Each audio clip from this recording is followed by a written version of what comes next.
Here's Johnny. Take your stinking paws off me. Be quick. Be quick. You fools! You're in danger! He's alive! He's alive! Wait, 21 gigawatts! Hallelujah! Holy shit! You believe this? Jack Burt, me. We're pretty good to run, girly boy. Stop it!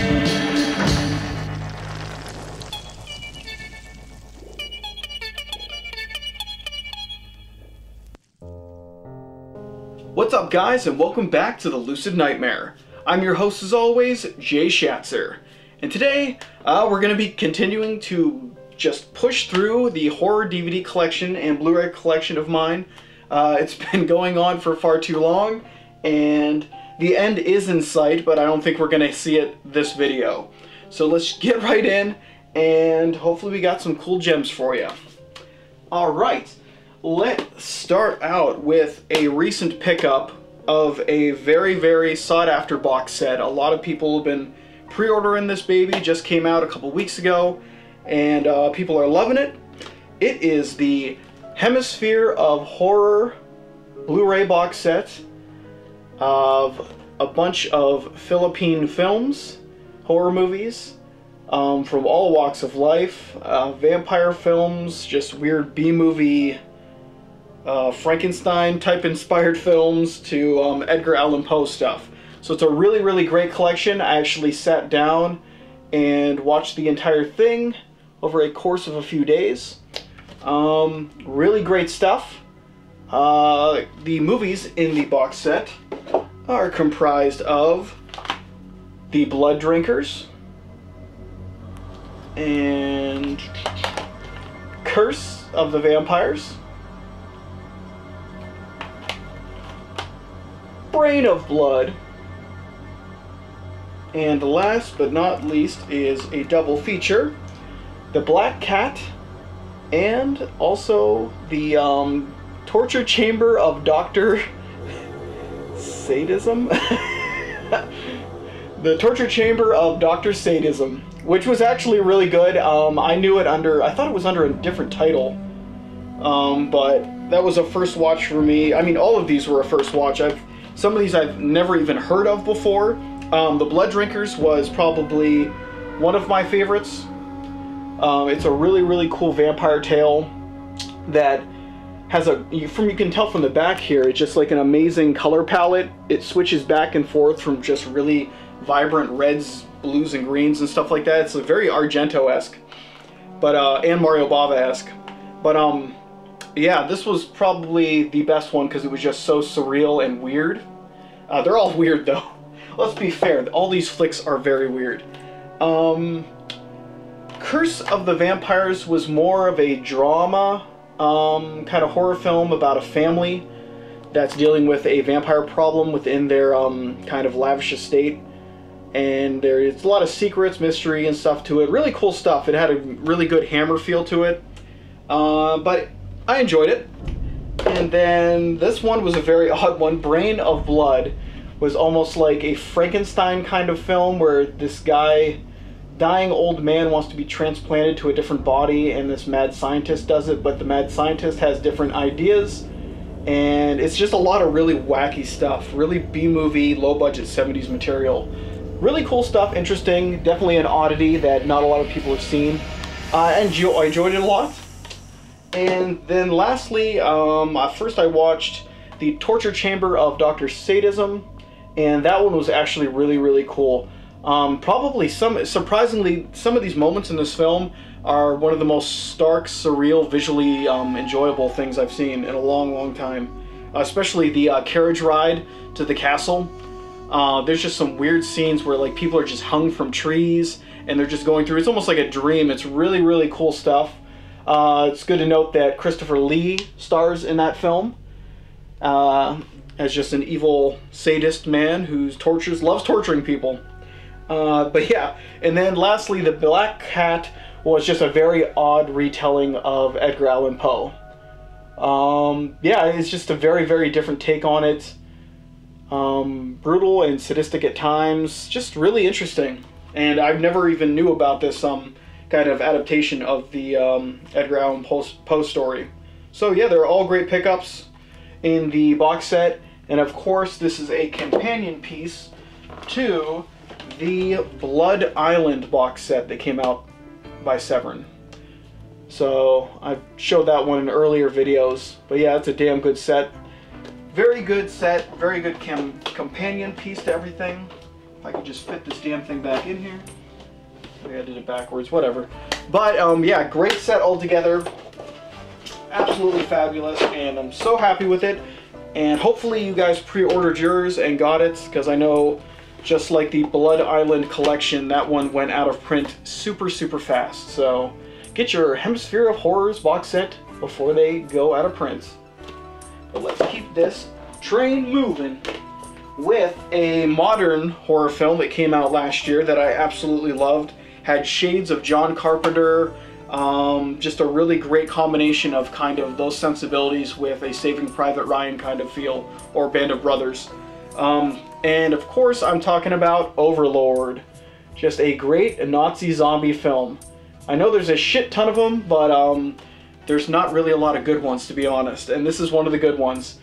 It's just really great characters, special effects, just the drama in the film is very top-notch.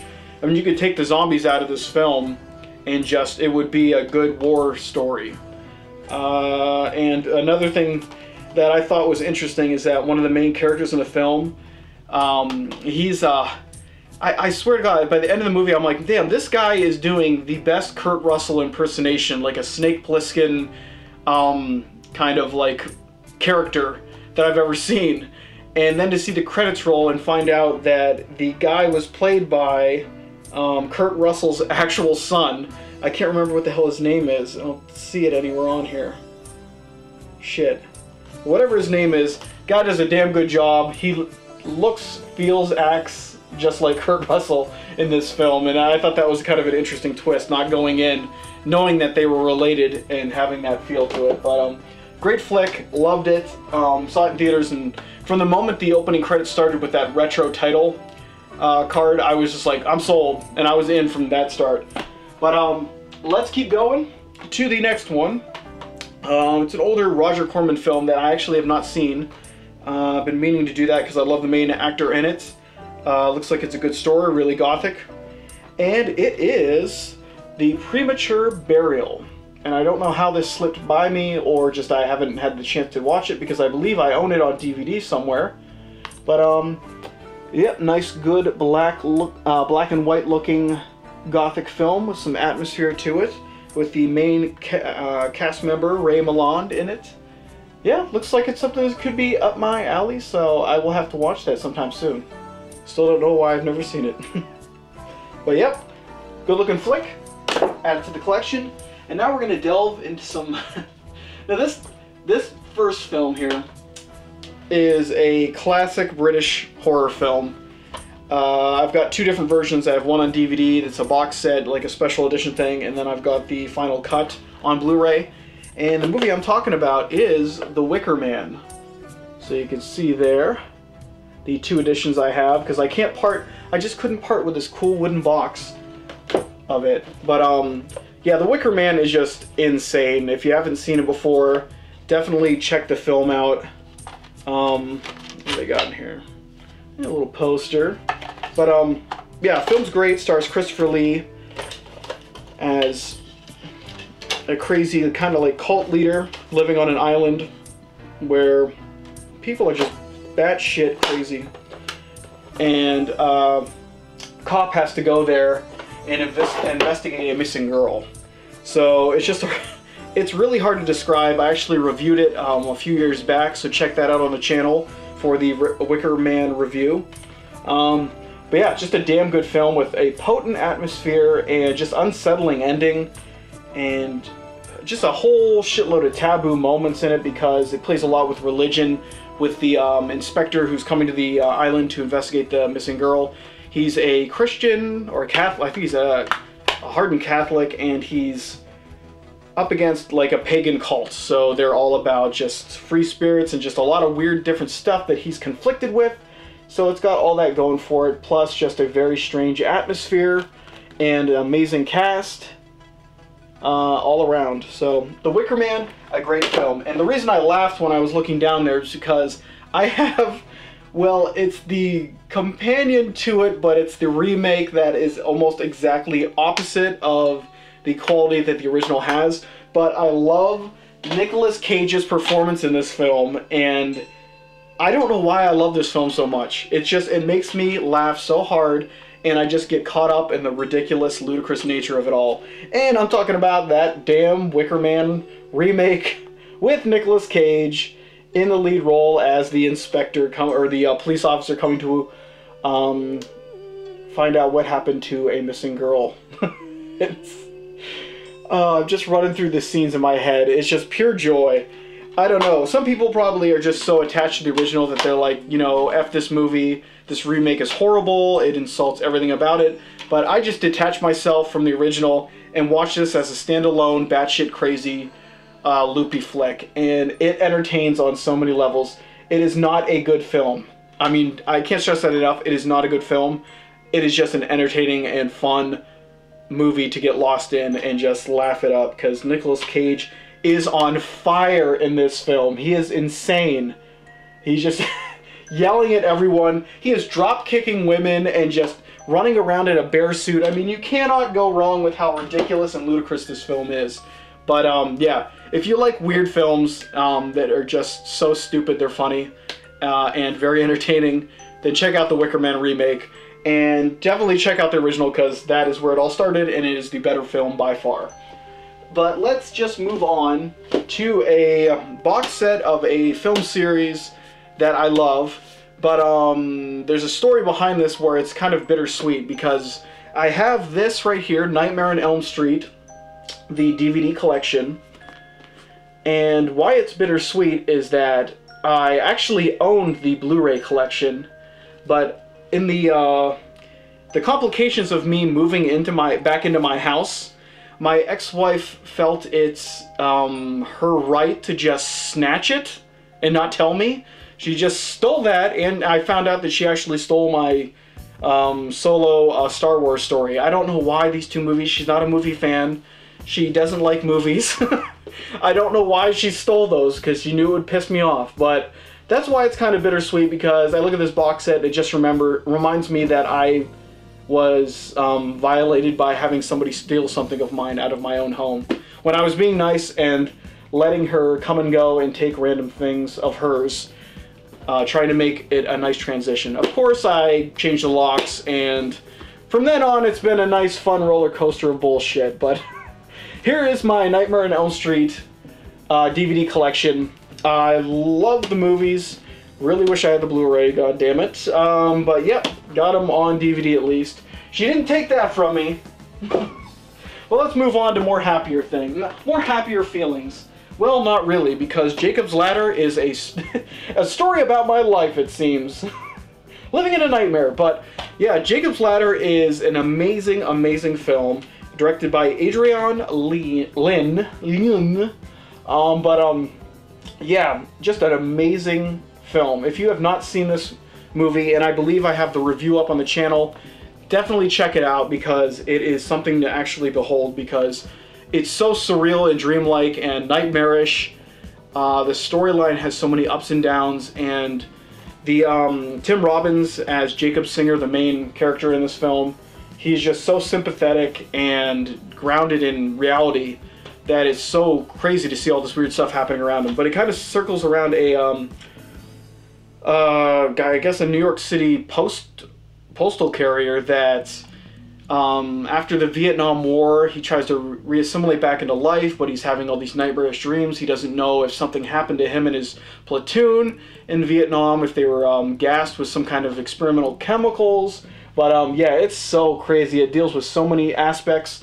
There's the kind of the aspects of life after death, angels and demons.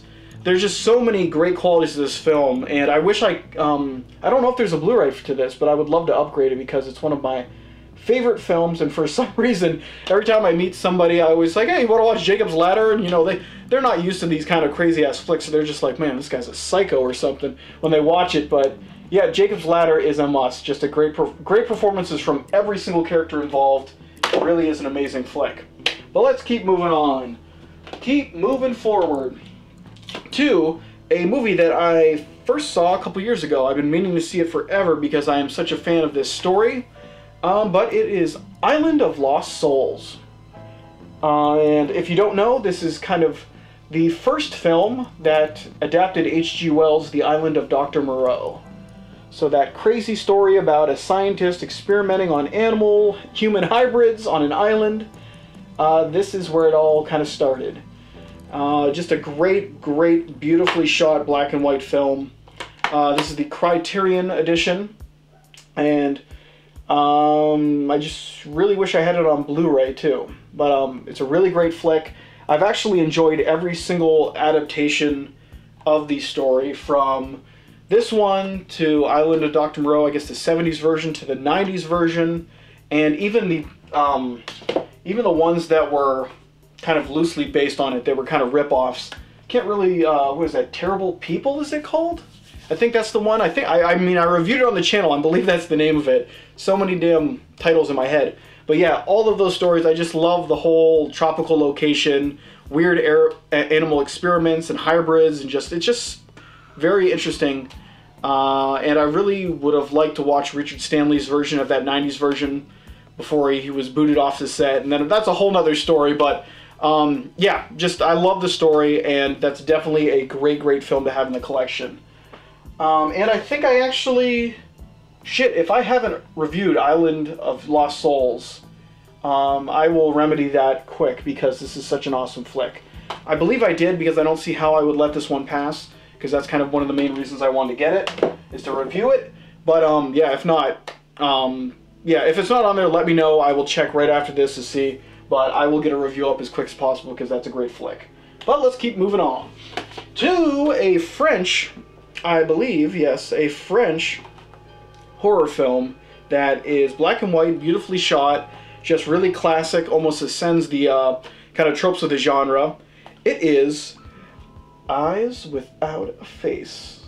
And I'm not talking about that Billy Idol song, Eyes Without a Face. But yeah, this one is just amazing. It's been a very long time since I've seen this one. But yeah, I remember it is just a really great thriller. It's got a lot of weird giallo elements to it. Very mysterious. Just beautifully shot, like I said before. Really cool, classy film. I did not review this one. I should probably review this flick because it's really cool. And it's been a while, so I need to revisit it. Perfect timing. But yep, Eyes Without a Face. Great French horror film. It kind of borderlines on a thriller. Really good stuff. And let's move on to one of my favorites. Well, a bunch of these are my favorites coming up. Save some of the best for last. But we have got a film that I actually reviewed maybe 3 years ago for this one. And it's up on the channel. Check it out. It is Equinox. Wow! And all these are Criterion releases here. I must have put them all in one little lump sum. But Equinox is just very odd. It's really hard. I mean, it's not hard to explain it, but it's hard to kind of capture its tone. It strangely has a lot of similarities to Sam Raimi's Evil Dead, just in the execution of it. It's about kids going to a cabin, but actually this time they're going to a cabin to meet up with a professor who's been studying stuff, and then what they find out is the professor opened up a portal to another dimension where creatures are coming through from a book. So I mean, there's a lot of similarities between Evil Dead and the Necronomicon. There's actually a lot of shots. I did a comparison of shot by shots on my blog. This is years ago, almost 10 years ago now. But it's just a really strange film. It's got a lot of cool stop motion, so it has that similarity to what Sam Raimi did with the Evil Dead trilogy. Just a lot of cool qualities to this film. I love it. And yeah, it's almost like a B-movie science fiction fantasy film. Not a lot of horror elements to it, but I mean, it's got such a flavor and style to it that I can't help but love it. And I'm a sucker for stop motion creatures. I'm a huge Ray Harryhausen fan. I've got pretty much, I think I have every single one of his works on Blu-ray and DVD. Yeah, so this one, Equinox, it's a keeper. I love it. And I don't know if there's a Blu-ray version of that, because I would love to. I think there is, because I actually looked it up. I'd love to get that one because I'm just a fan of the film. I'm such a fan. But let's move on to a freaking fantastic horror film. This one is so under the radar that I put it out there in almost multiple forms of reviews. I did it on my blog as a write-up. I did it as a video review. It's one of my first video reviews that I did for the channel years and years and years ago. It is Let's Scare Jessica to Death. And I can't say enough good things about this film. It's got that kind of... It's the kind of horror movie where it's just unsettling throughout. There's not a lot of scary moments where you're jumping and just saying, oh, but it's just... it gets under your skin the whole entire runtime. The atmosphere is felt from beginning to end. It's just very, very good at what it does. It's got a great style to it. It's got that 70s kind of look that I absolutely love. And just characters that you can really latch onto and kind of understand their plight and what they're going through. The main character, Jessica Zora Lampert, she's the actress who portrays her. She does an amazing job. She's just very frail, and there's something wrong with her. Like, she's suffering from some kind of mental illness or something throughout it. She's just very sympathetic. You really, really feel for her, and just it's really cool. It's I don't want to give too much away about the film, so you have to watch it for yourself. But it's just really, really, really great. It's one of those movies I have to watch every so often just to appreciate how great the film is. But let's just keep moving on to... Let's do one more, because we did, I guess, a pretty good one. And then we'll do another part 2. We'll tackle the rest of these guys, and then I still have the creamy films. So we're still not at the end of the horror thing yet. Hey, what the hell's Maximum Overdrive doing in here? Love this film, by the way, Maximum Overdrive. But I don't know why the hell it's inside this thing. Because the movie I'm talking about where it was inside makes no damn sense.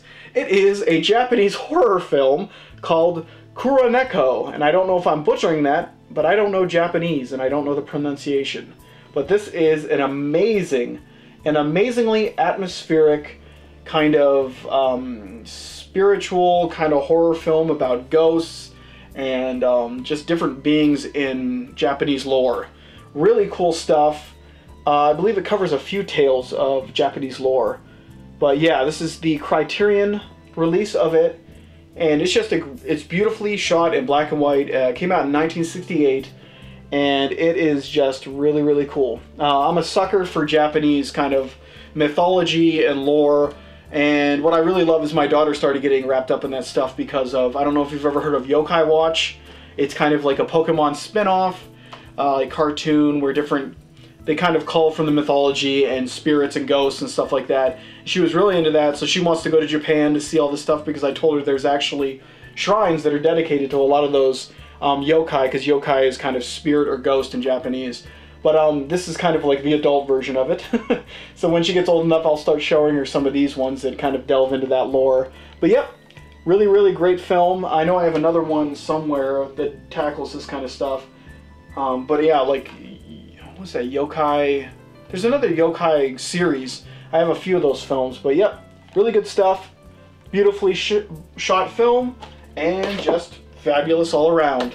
So we're gonna end this video here and tackle the rest of the horror in the next one. But hopefully you guys saw some good stuff in there. I know there was a ton of good ones from both modern and older films.